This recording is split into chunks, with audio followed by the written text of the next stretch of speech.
ఈ ఏటి వాతావరణ పరిస్థితులు వ్యవసాయ రంగాన్ని అతలాకుతలం చేశాయి. ఖరీఫ్ ఆరంభంలో అనావృష్టి, చివర్లో మిగ్జాం తుఫానుతో అతివృష్టి, ఇలాంటి విపరీత పరిస్థితుల మధ్య చేతికొచ్చిన పంట నోటికి అందకుండా పోయింది. ప్రస్తుతం రైతుల ఆశలన్నీ యాసంగిపైనే పెట్టుకున్నారు. తెలంగాణలో యాసంగి వరి నారు పోసుకోవడానికి డిసెంబర్ 20, మరీ ఆలస్యమైతే డిసెంబర్ నెలాఖరులోగా పోసుకోవాలని సూచిస్తున్నారు శాస్త్రవేత్తలు. అయితే యాసంగి వరి సాగు చేసేటప్పుడు రైతులు కొన్ని ముఖ్యమైన అంశాలను దృష్టిలో పెట్టుకోవాలి. శీతాకాలపు చలిగాలులు, మంచు వాతావరణానికి నారు సరిగా ఎదగదు. జింకు లోపం, చీడపీడలు ఆశించే ఆస్కారం ఎక్కువగా ఉంటుంది. అందువల్ల నారు పెంపకంలో మెళకువతో వ్యవహరించినప్పుడే సకాలంలో ఆరోగ్యవంతమైన నారును పొందగలం. రబీ వరి నారుమడి పెంపకంలో మెళకువలను వివరిస్తున్నారు రాజన్నగర్లోని ప్రొఫెసర్ జయశంకర్ తెలంగాణ రాష్ట్ర వ్యవసాయ విశ్వవిద్యాలయం వరి పరిశోధనా స్థానం ప్రధాన శాస్త్రవేత్త మరియు అధిపతి డాక్టర్ దామోదర్ రాజు. తెలంగాణ రాష్ట్రంలో రానున్న వేసంగికి వరి సాగు విషయంలో రైతులు తీసుకోవాల్సిన జాగ్రత్తలేంటి, నారుమడి పెంపకంలో తీసుకోవాల్సిన మెలకువలేంటి మనం తెలుసుకుందాం. తెలంగాణ రాష్ట్రంలో వేసవిలో మనకు చలి ప్రభావం ఉంటుంది. ముఖ్యంగా నారుమడి పైన ఈ చలి ప్రభావం ఎక్కువగా ఉండే అవకాశం ఉంది. ఎందుకంటే మనం నార్మల్ దాదాపు నవంబర్ ఆఖరి వారం మొదలుకొని, అంటే అనురాధ కార్తీ మొదలుకొని డిసెంబర్ ఆఖరి వరకు కూడా మనం నారు పోసుకునే అవకాశం ఉంది.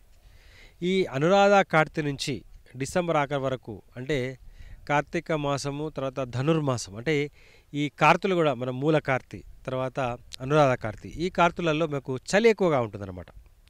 కాబట్టి ఈ చలిని ఎలా అధిగమించాలి, అసలు చలిని ఎందుకు అధిగమించాలి అనేది ఒక ముఖ్యమైన విషయం. చలి వల్ల చాలా మనకు దుష్ప్రభావాలు ఉన్నాయి. ముఖ్యంగా మీరు మొలక పోసినప్పుడు మొలక ఆలస్యంగా రావడం, తర్వాత మొలక చల్లినప్పుడు మొలక చనిపోవడం, తర్వాత నారుమడిలో నారు చనిపోవడం, తర్వాత ప్రధాన పొలంలో వేసినప్పుడు కూడా మొక్కలు చనిపోవడం, ఇది చలి మరియు చౌడు వల్ల అయ్యే అవకాశాలు ఉంటాయి. రకాలను ఎంపిక చేసేప్పటి నుంచి మనకు ఈ వరి సాగు మొదలవుతుంది. ఖరీఫ్లో 120 రోజుల రకము చలి వల్ల రబీలో 135 రోజులు అయ్యే అవకాశం ఉంది. తర్వాత పెరుగుదల సరిగా ఉండక నారు ఎర్రబడిపోవడము, తర్వాత మొలక చనిపోవడము, నారు వేసిన తర్వాత నారు కూడా చనిపోవడము, తర్వాత ప్రధాన పొలంలో నాట్లు వేసిన తర్వాత కూడా చనిపోవడం, ఇవన్నీ కూడా వేసంగి సాగులో రైతులు ఎదుర్కొనే ముఖ్యమైన సమస్యలు అన్నమాట. అయితే వేసంగిలో చలి ప్రభావం ఉంటుంది కాబట్టి, కాలపరిమితి పెరిగే అవకాశం ఉంటుంది కాబట్టి మధ్యకాలిక రకాలు, దీర్ఘకాలిక రకాలు జోలికి వెళ్లకుండా స్వల్పకాలిక రకాలు వేయడమే మంచిది. ఎందుకంటే మనకు ఏప్రిల్ 3వ వారం లోపు కనుక మనం కోతలు కనుక చేసినట్లయితే ఈ నూకల శాతం తగ్గించుకునే అవకాశం ఉంటుంది. కోత సమయంలో ఉష్ణోగ్రతలు ఎక్కువగా ఉన్నట్లయితే వడ్ల లోపలి బియ్యంలో పగుళ్ళు ఏర్పడి మిల్లింగ్ చేసినప్పుడు నూకలు అయ్యే అవకాశం ఉంది. కాబట్టి ముఖ్యంగా సన్న రకాలు రబీలో వేసినప్పుడు స్వల్పకాల రకాలే వేసుకోవాలి. దొడ్డు రకాల విషయానికి వస్తే గతంలో పాత రకాలైన IR64 తెల్లహంస, దాని తర్వాత వచ్చిన MTU 1010, దాని తర్వాత వచ్చిన KNM 118, ఆ తర్వాత వచ్చిన JGL 24423, తర్వాత ఈ మధ్య కాలంలో రీసెంట్గా విడుదలైన RNR 29325, ఈ రకాలు దొడ్డు రకాలుగా ఎంచుకోవచ్చు. ఇకపోతే సన్న రకాల విషయానికి వస్తే పాత రకాలైన JGL 1798, తర్వాత JGL 3844, తర్వాత JGL 1118, ఈ మధ్య కాలంలో బాగా ప్రాచుర్యం పొందిన రబీకి అనుకూలమైన సన్న రకము RNR 15048, ఇది తెలంగాణ సోనా, ఈ రకాన్ని కూడా మీరు ఎంచుకోవచ్చు. తర్వాత ఈ మధ్య కాలంలో విడుదలైన కూనారం రైస్ 1, అది KNM 733 అనే ఒక రకము, తర్వాత కూనారం రైస్ 2 KNM 1638, ఈ రకాలను మీరు సన్న రకాలుగా ఎంచుకోవచ్చు. అదేవిధంగా వరంగల్ నుంచి విడుదలైన WJL 962 వరంగల్ రైస్ 1 అనే పేరుతో ఈ రకం విడుదలైంది. ఈ రకాలను మీరు రబీలో దొడ్డు రకాలుగా, సన్న రకాలుగా ఎంచుకోవచ్చు. ఇవే కాకుండా చాలా ప్రైవేట్ సంస్థల రకాలు ఉన్నాయి, మార్కెట్ రకాలు ఉన్నాయి. రైతులు వారి అనుభవాల దృష్ట్యా ఆ రకాలను కూడా ఎంచుకునే అవకాశం ఉంది. ముఖ్యంగా ఈ అతి సన్న గింజ రకాలకు బాగా డిమాండ్ ఏర్పడింది మధ్యకాలంలో. ఆ సన్న రకాలను కూడా మీరు ఎంచుకునే అవకాశం ఉంది. మనము ఎంత విత్తనం వాడాలి? దొడ్డు గింజ రకాలు, దొడ్డు పొడవు గింజ రకాలు MTU 1010, KNM 118 లాంటి రకాలు, IR64 లాంటి రకాలు అయితే 1 ఎకరాకు 25 కిలోల విత్తనం సరిపోతుంది. అదేవిధంగా సన్న గింజ రకాలు అంటే BPT లాంటి రకాలు, 20 కిలోలు ఒక ఎకరానికి సరిపోతుందన్నమాట.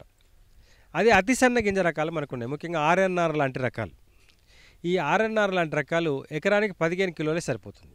వేసంగిలో అగ్గి తెగులు ఎక్కువగా వచ్చే అవకాశం ఉంటుంది, కాబట్టి అగ్గి తెగులు కూడా కొంతవరకు సీడ్ ద్వారా వచ్చే అవకాశం ఉంటుంది. కాబట్టి మనము విత్తన శుద్ధి చేసుకోవడం మంచిది. విత్తన శుద్ధి పొడిగా చేసుకోవచ్చు, తడిగా చేసుకోవచ్చు.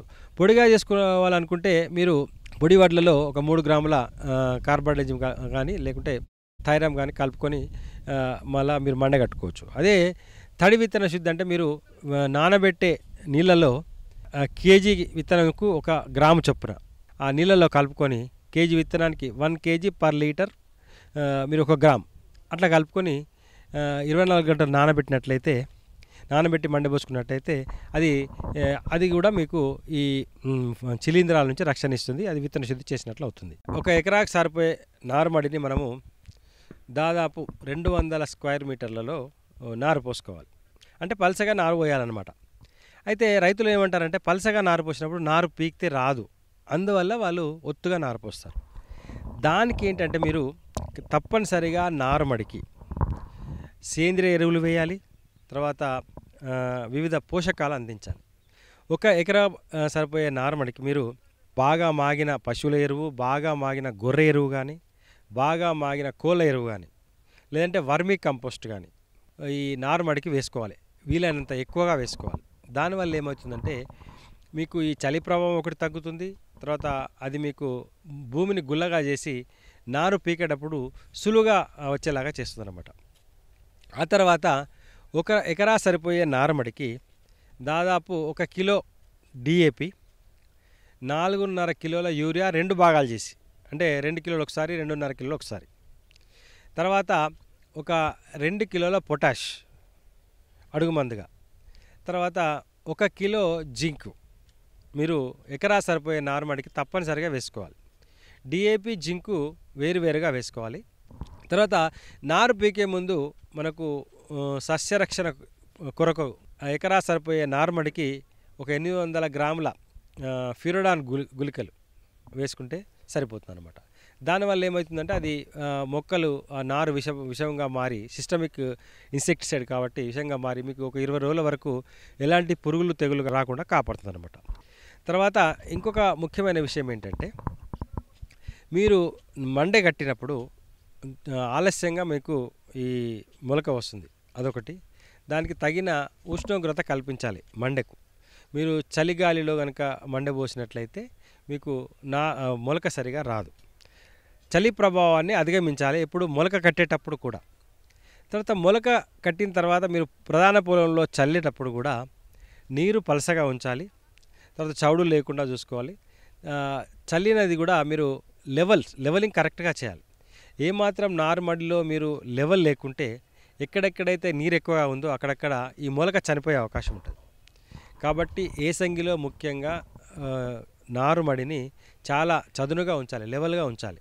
ముఖ్యంగా చలి నుంచి కాపాడుకోవాలంటే నారు పోసిన వెంటనే, అంటే మొలక చల్లిన వెంటనే పలసగా నీరు ఉంచడము, నీరు పెట్టడము, తీయడం, తడి నీరు పొడి నీరు అనేది తప్పనిసరిగా చేయాలి. తక్కువ ఉష్ణోగ్రతలు ఉన్నప్పుడు ఈ తాటిపత్రులు కానీ పట్టాలు కానీ తెచ్చి నారుమడి పైన 4 మూలలు బండలు కానీ కొయ్యలు కానీ పాతి నారుమడి పైన కప్పాలన్నమాట రాత్రిపూట.